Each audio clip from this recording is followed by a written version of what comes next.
Bienvenue sur CIV 225+. Abonne-toi et active la cloche pour ne manquer aucune information sur l'actualité ivoirienne en temps réel et rester toujours connecté. Nous te proposons des analyses, du décryptage politique et un regard approfondi sur la politique en Afrique de l'Ouest. Aujourd'hui, nous abordons un sujet majeur, le deuxième sommet des chefs d'État de l'AES, consacré notamment à la création de la chaîne de télévision officielle de l'AES.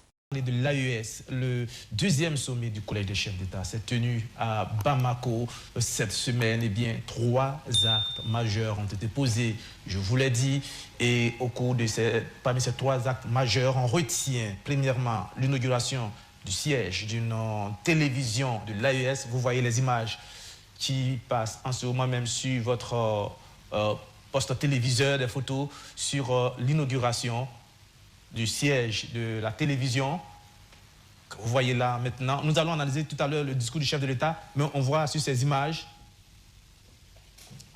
les images de l'inauguration du siège de la télévision de l'AES. C'est au Mali. Première image de débat ce soir. On revient sur ce plateau. Moumouni Zoungrana. Ces 3 actes majeurs qui ont été posés dans 3 secteurs majeurs. Communication, future monnaie, bien entendu, et puis défense. On commence tout de suite avec la communication. Pour vous, la création de cette télévision de l'AES, qu'est-ce qu'elle va changer, notamment dans le paysage communicationnel de la zone AES? Alors, je pense qu'il faudrait d'abord féliciter ces 3 présidents qui ont eu cette idée lumineuse de créer cette télé. Ce n'est pas la télé seulement, il y a la radio qui va être au Burkina Faso, la presse écrite au niveau du Niger et la télévision au niveau du Mali.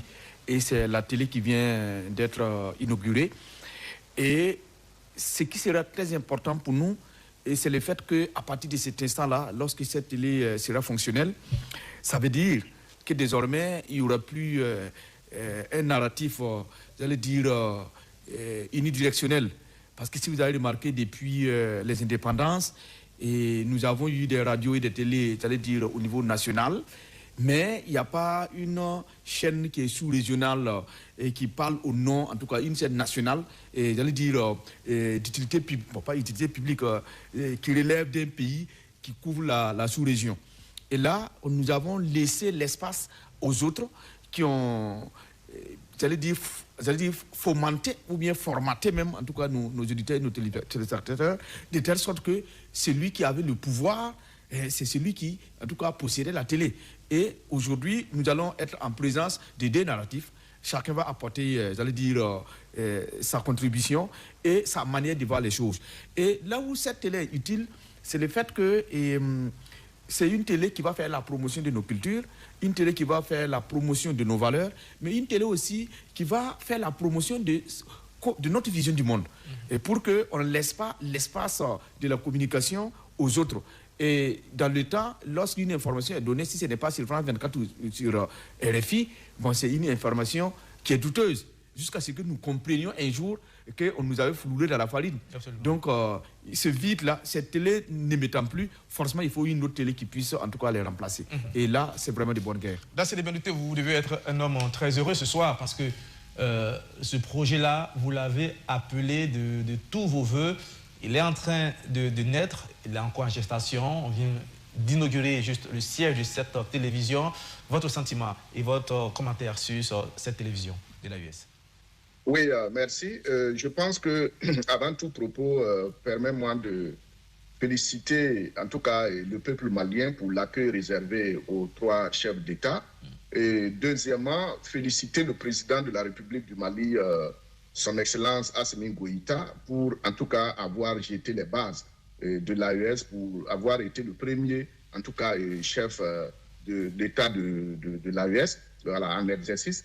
Voilà, donc je pense que vraiment, il a jeté les bases, il a laissé la fondation. Et maintenant, on va souhaiter bonne continuation au président du Faso, son Excellence Ibrahim Traoré.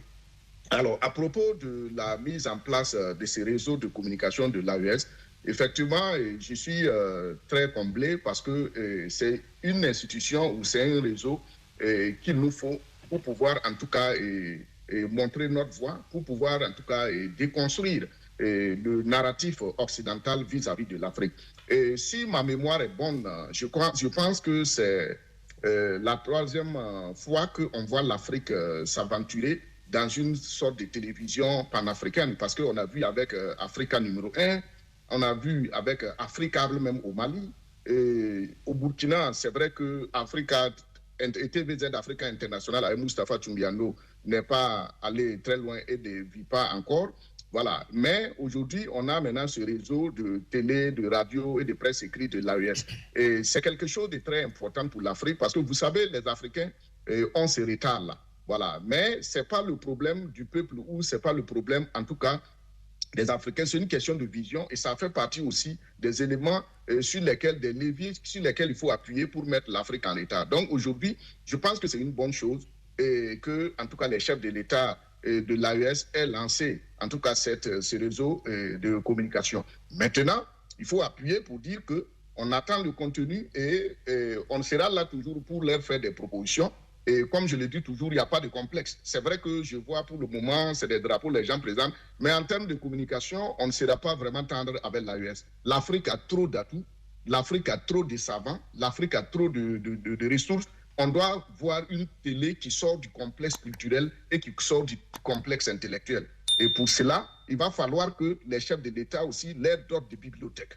Il faut commencer à voir comment il faut donner des bibliothèques et d'archives pour que ces télés-là, quand ils parlent, ils montrent des archives, ils aient des éléments factuels parce que ça doit contribuer à éduquer le peuple. Donc, ce n'est pas une télé où on doit venir caracoler, permettre vraiment qu'on dise des choses sans montrer les images. Oui. Là, vous mettez le doigt sur un aspect assez important. La télé vient d'être créée. Maintenant, il reste deux aspects majeurs.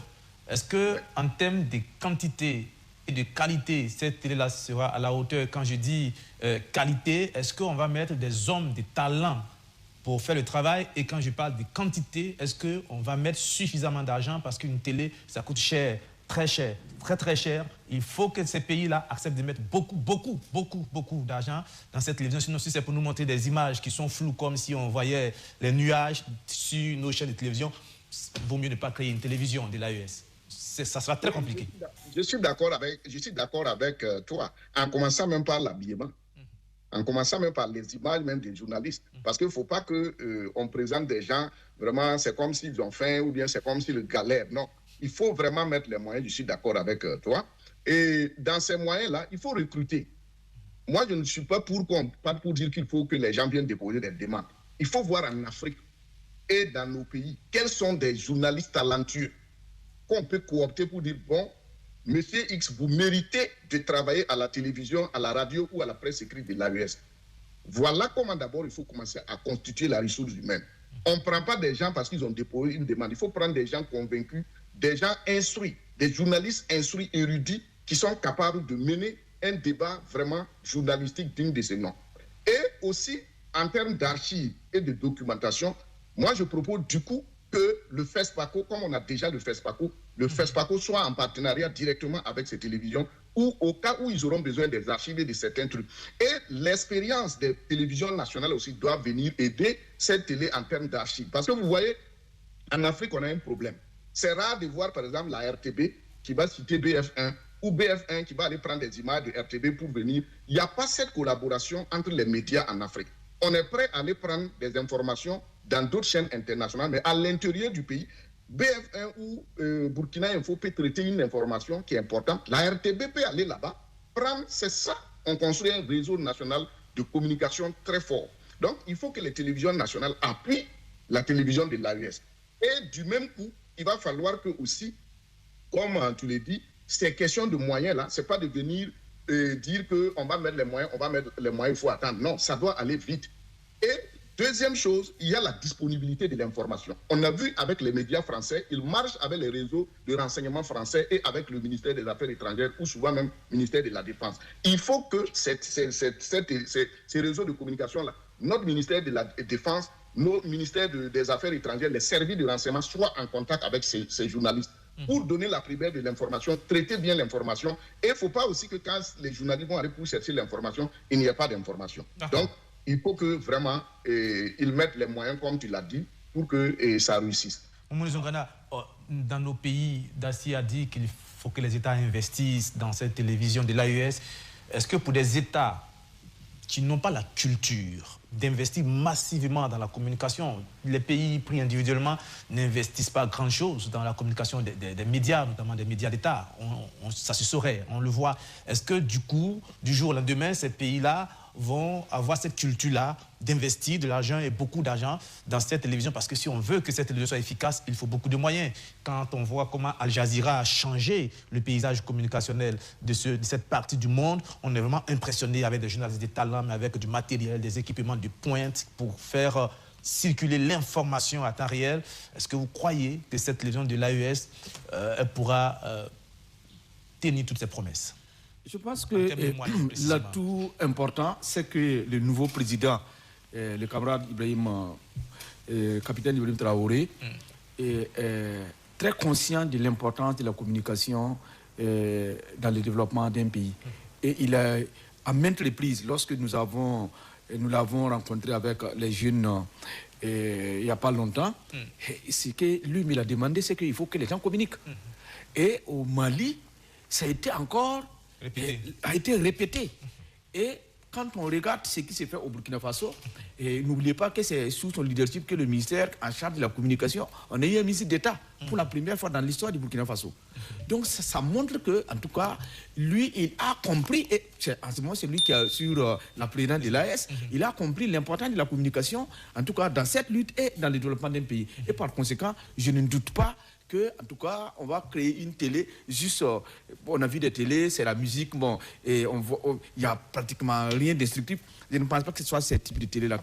Et donc, nous allons veiller au grain pour que, effectivement, qu'on mette suffisamment les moyens, mais aussi le capital humain, pour que ce soit des gens aguerris qui ont de l'expérience et qui sont capables d'aller au-dessus de la mêlée pour donner, en tout cas, des informations justes, des informations fiables, de telle sorte que ça ne soit pas une télé seulement de l'AES, mais une télé qui parle au nom de l'Afrique.